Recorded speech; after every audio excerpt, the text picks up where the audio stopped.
Amados irmãos e irmãs, bom dia. Vamos a mais um evangelho dessa segunda semana do tempo da Quaresma. O Senhor esteja convosco, Ele está no meio de nós. Proclamação do Evangelho de Jesus Cristo segundo Mateus. Glória a vós, Senhor.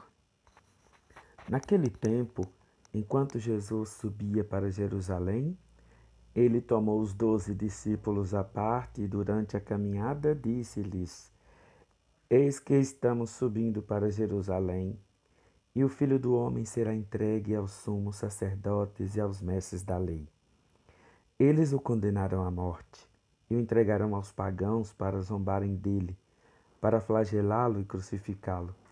Mas no terceiro dia ressuscitará. A mãe dos filhos de Zebedeu aproximou-se de Jesus com seus filhos e ajoelhou-se com a intenção de fazer um pedido. Jesus perguntou: O que tu queres? Ela respondeu: Manda que esses meus 2 filhos se sentem no teu reino, um à tua direita e outro à tua esquerda. Jesus então respondeu-lhes: Não sabeis o que estáis pedindo. Por acaso podeis beber o cálice que eu vou beber? Eles responderam: Podemos. Então Jesus lhes disse: De fato, vós bebereis do meu cálice, mas não depende de mim conceder o lugar à minha direita ou à minha esquerda.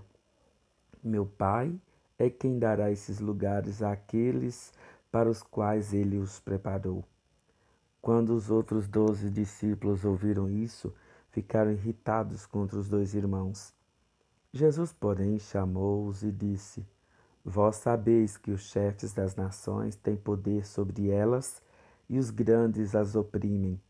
Entre vós não deverá ser assim.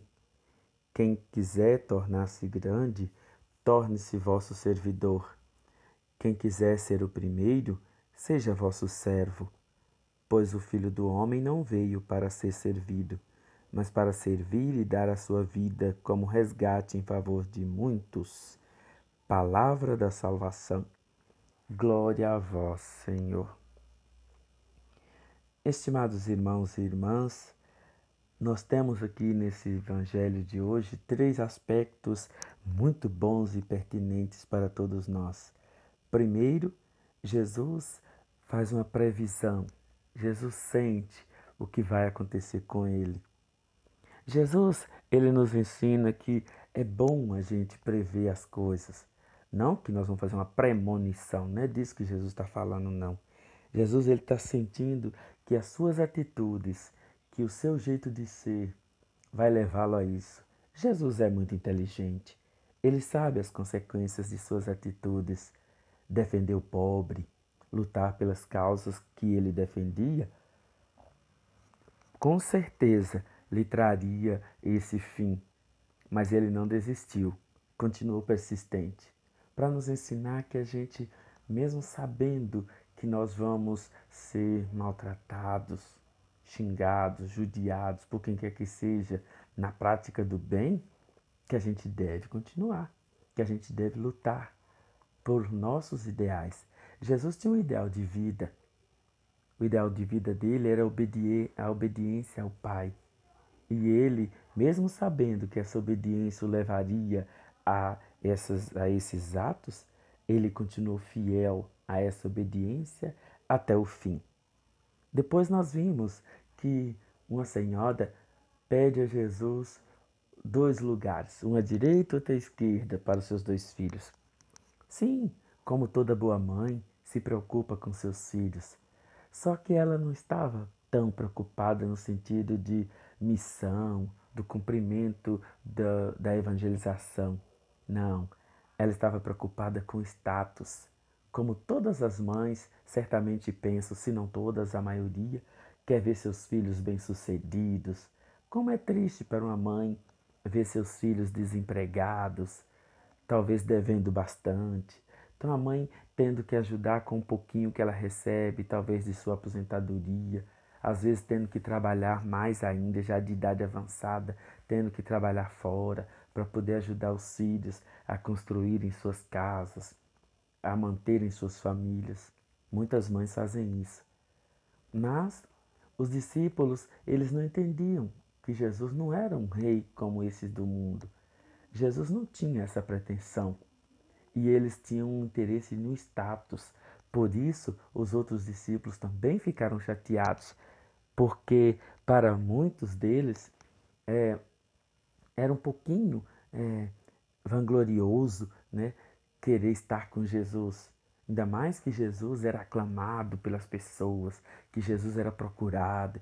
Então eles tinham aquela ambição de que Jesus iria se tornar um grande homem, politicamente falando. E eles já começavam a estudar entre eles qual deles seria uma espécie, né, de primeiro-ministro, de secretário, essa coisa toda, buscando status com Jesus. E Jesus vem na terceira parte desse evangelho chamando a nossa atenção que essa não deve ser nossa preocupação. Se nós queremos servir a Deus, o status não deve ser nossa preocupação.